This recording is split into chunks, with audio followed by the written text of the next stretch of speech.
निरंजन अलख निरंजन हो अलख निरंजन।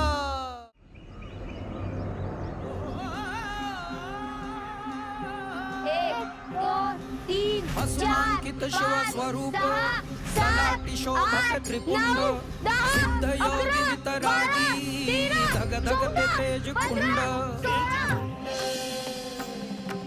सृष्टीच्या स्पंदनात काळाच्या मंथनात दुम दुम तो दुम दुम तो दुम दुम तो दुम दुम तो एक नाद व्यापुनी त्रिभुवन।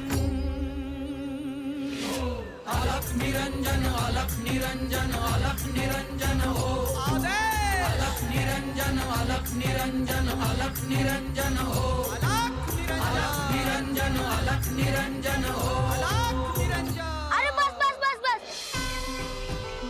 आता पुरं झालं। अरे तू तर कधी खेळलं ना म्हणतोस, असं कसं जमलं तुला? ते काय मला माहिती नाही,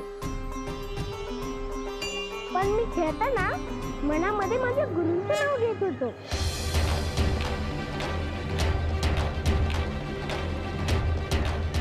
गोरक्ष, आता तूच खेळ पहिला.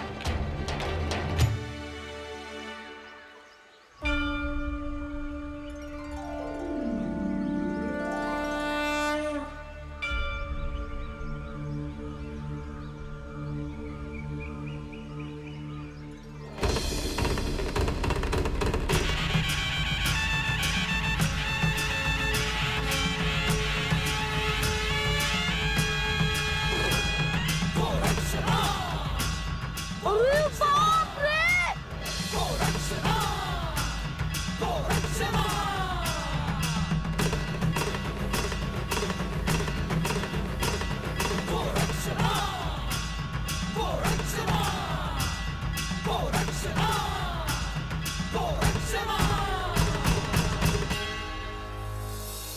गोरक्ष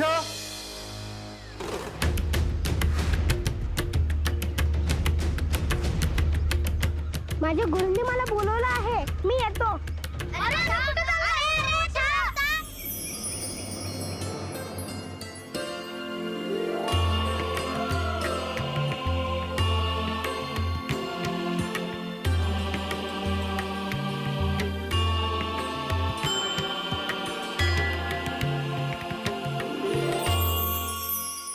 देवी, आजच्या दिवसाला विशेष महत्व आहे.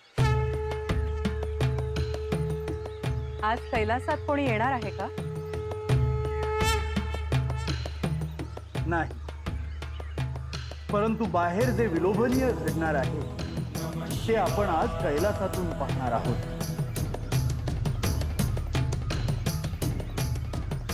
आज काय घडणार आहे हे मला कसं ठाऊक नाही?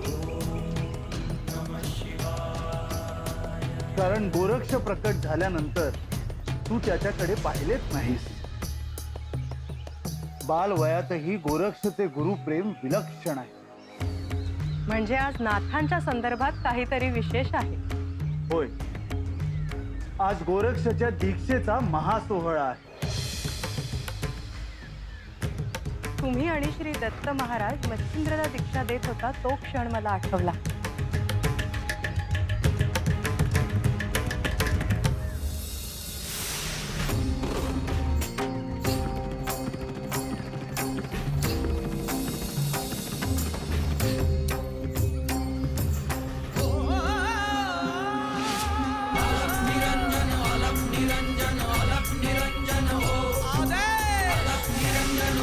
निरंजन अलख निरंजन हो अलख निरंजन।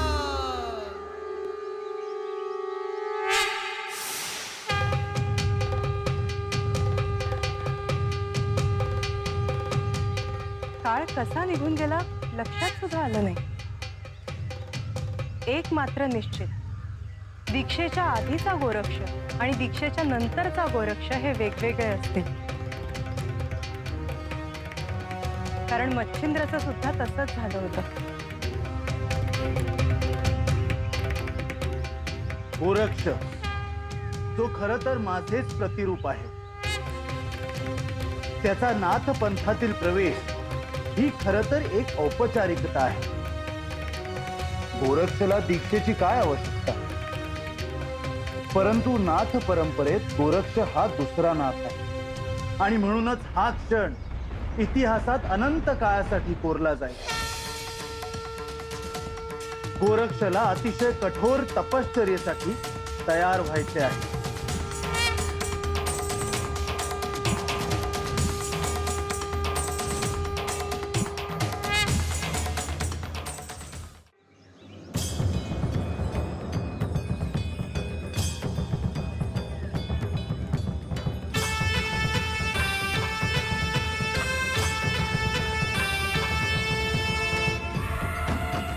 गोरक्ष,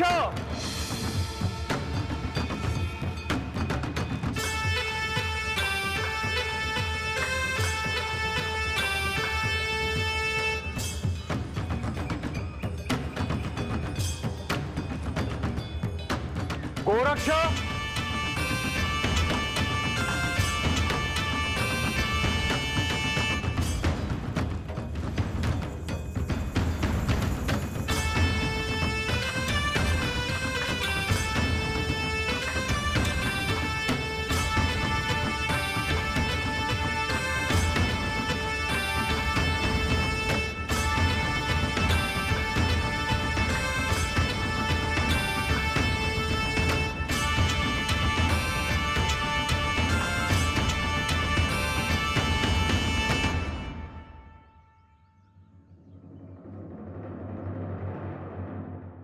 होतास कुठे गोरक्ष? सगळी सवंगडी आली होती ना, त्यांच्या सोबत खेळत होतो. मला तुझ्याशी अत्यंत महत्वाचे बोलायचे आहे. गुरुदेव, मग माझ्यासाठी काय आज्ञा आहे? नाथ परंपरेतील पद्धतीप्रमाणे मी तुला एक एक गोष्ट देतो आहे, परंतु आता तुला औपचारिक भिक्षा देण्याची वेळ आली आहे. हा खूप महत्वाचा क्षण आहे गोरक्ष.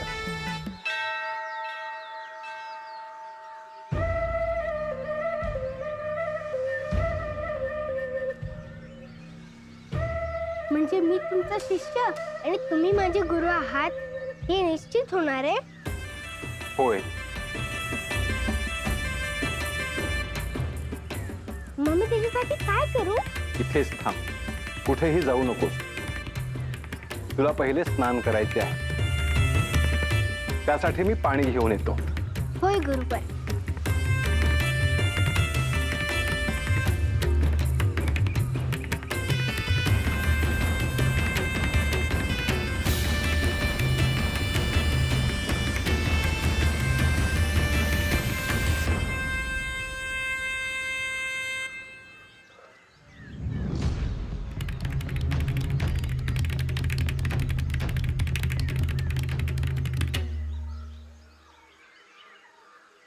तुम्ही असे धावत का आला?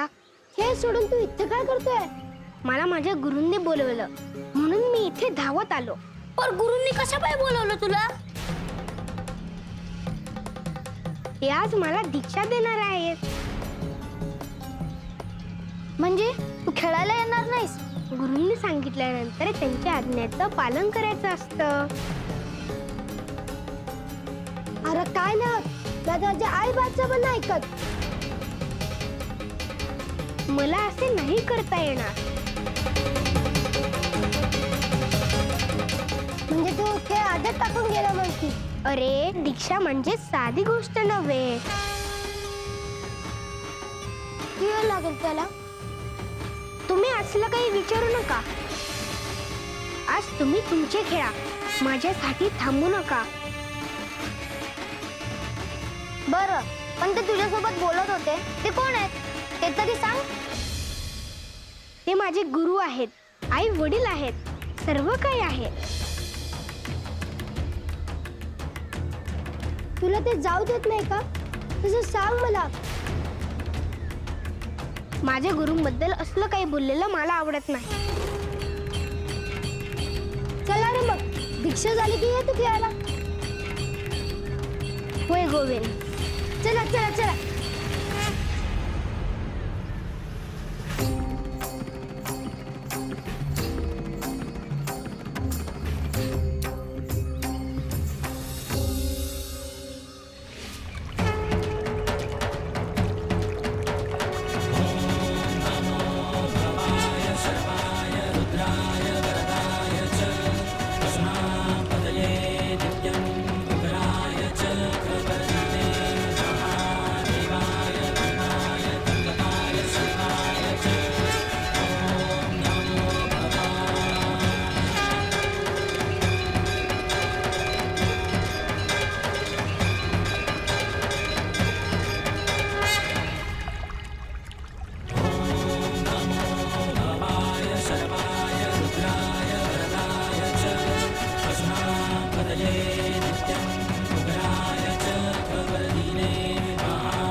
जटाजूट वरी भस्म अंग धरी अलख निरंजन गर्जना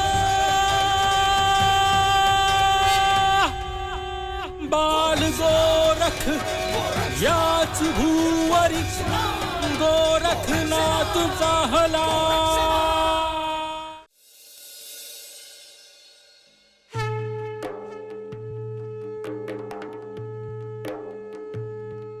हे नाथ, गोरक्षला दीक्षा देण्याचा विधी सुरू आहे, परंतु त्याचे बालवय पाहता हे आत्ताच करण्यामागे काय कारण आहे? पार्वती, तुझ्या मनात हा प्रश्न येणार हे मला माहित होते, कारण काहीही झालं तरी तू जगन्माता आहेस. तुझ्यात जे ममत्व आहे त्यामुळेच तुला हे विचारावंसं वाटलं असणार. होय स्वामी, कारण गोरक्ष जरी तुमचेच प्रतिरूप असला तरी त्याला ती जाणीव नाही. त्याच्यातले शिवत्व अजून प्रकट झालेलं नाही. गोरक्ष जरी बालवयात असला तरी तो सामान्य नाही. कठोर तपश्चर्येचे सगळे नियम तो सहज पार पाडू शकतो. त्याच्यात असलेल्या अनंत शक्तींचा प्रत्यय सगळ्यांनाच यायचा आहे देवी. परंतु ही दीक्षा आत्ताच का, ह्याचे हे उत्तर नव्हे. सांगतो, तुझी उत्सुकता मला समजते आहे. गोरक्षला आत्ताच दीक्षा देण्यामागचे कारण खूप मोठे आहे. एकतर गोरक्षने सिद्ध होऊन जगत कल्याणाचे कार्य लवकरात लवकर सुरू करावे. पृथ्वीवरील अशुभ शक्तींचे बळ वाढत चालले आहे. मच्छिंद्र आणि गोरक्ष जेव्हा एकत्रित कार्य सुरू करतील तेव्हा त्यांना सहाय्यभूत होण्यासाठी आणखीन एका नाथाचा जन्म होणे आवश्यक आहे देवी. म्हणजे माझ्या मनात जी शंका होती ती खरी ठरली. तर तुम्ही माझ्यापासून हे लपवून का ठेवले? हे बघ, मच्छिंद्र आणि गोरक्ष नंतर आणखीन एक नाथ या सृष्टीत अवतरणार आहे. ह्याची ही पूर्व तयारी आहे आणि ही साधी घटना नव्हे. सृष्टीत जे महाकाय कार्य सुरू होणार आहे त्याचीच ही पूर्व पीठिका आहे ती.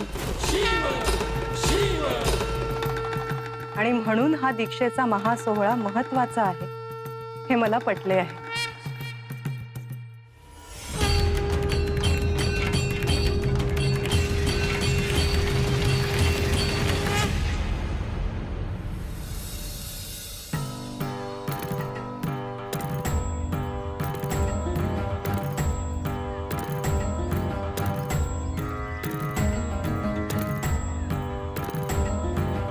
अलग निरंजन अलग निरंजन अलग निरंजन हो अलग निरंजन अलग निरंजन अलग निरंजन अलग निरंजन हो अलग निरंजन. साऱ्या विश्वाचा प्रतिपालक तू, दुःखाचा संहारक तू, वेदांचाही कारक तू, शिवहर शंभू. हे नवनारायण अवतार तू, दीनदुबळ्यांचा दाता तू, गुरुशक्तीचा सेवक तू, शिवहर शंभू. अलग निरंजन अलग निरंजन अलग निरंजन हो अलग निरंजन अलग निरंजन अलग निरंजन अलग निरंजन हो अलग निरंजन अलग निरंजन अलग निरंजन अलग निरंजन हो अलग निरंजन.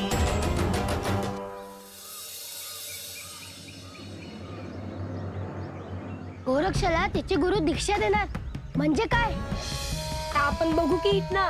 पर त्या गुरुसनी कळलं की आपण बघतोय तर समजलं तर समजलं, त्यात काय एवढं?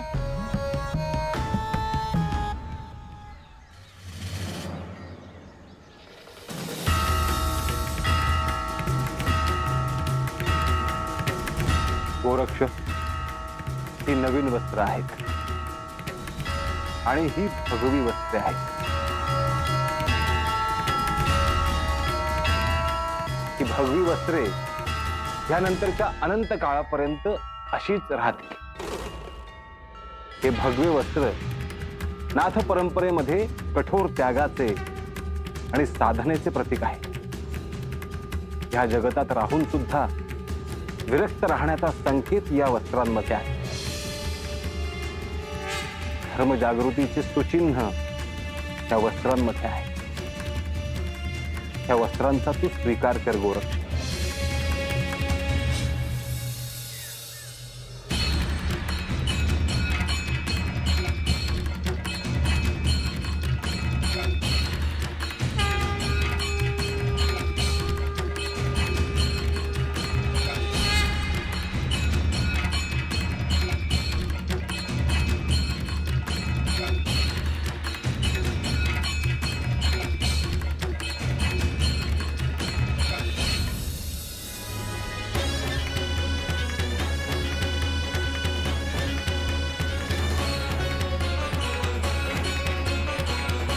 अरे काय मी दिसेना असं झालं किरण. अरे इथलं चला नाही तर डोळा जायचं.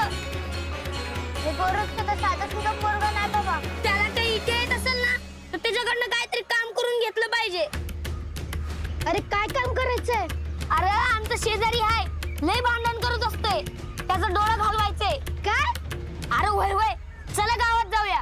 हा हा चला चला चला. चला लवकर चला.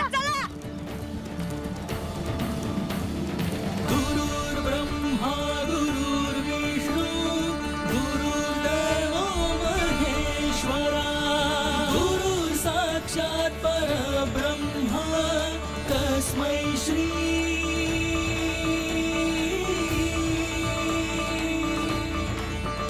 गुरुवे नमः. गुरुवे नमः. गुरुवे नमः. गुरुदेवो महेश्वरा गुरु साक्षात् परब्रह्मा तस्मै श्री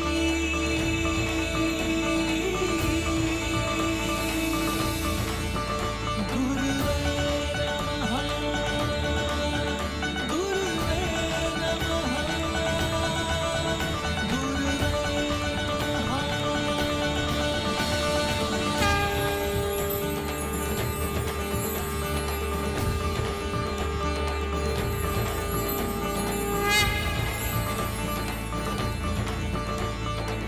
जटाजूट वरी भस्म अंग धरी अलख निरंजन गर्जला